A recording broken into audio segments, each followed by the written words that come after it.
नमस्कार। आज हम सब एक बहुत ही महत्वपूर्ण विषय पर बात करने के लिए यहाँ इकट्ठे हुए हैं, हमारे बच्चों की परवरिश।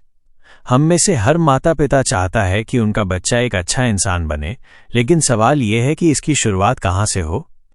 हमारे हिंदू धर्म में बच्चों की परवरिश केवल घर के संस्कारों तक ही सीमित नहीं है, बल्कि ये उन्हें धर्म, समाज और राष्ट्र के प्रति अपनी जिम्मेदारियां सिखाने का भी एक तरीका है।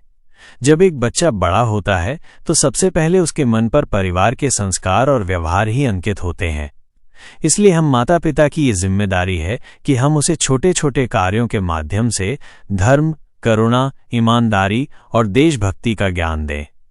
सबसे पहले हमें ये समझना और समझाना होगा कि धर्म का अर्थ केवल पूजा पाठ नहीं है।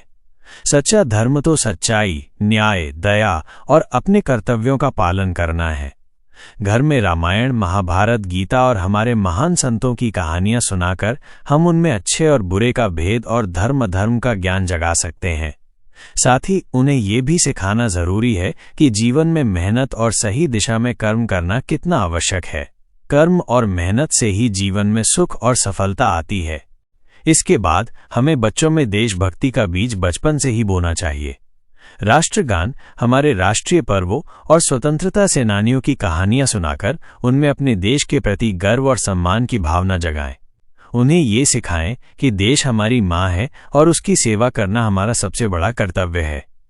हमें अपने बच्चों को ये भी बताना चाहिए कि अच्छे लोग वे हैं जो दूसरों की मदद करते हैं, समाज के नियमों का पालन करते हैं और उसे आगे बढ़ाने में सहयोग करते हैं।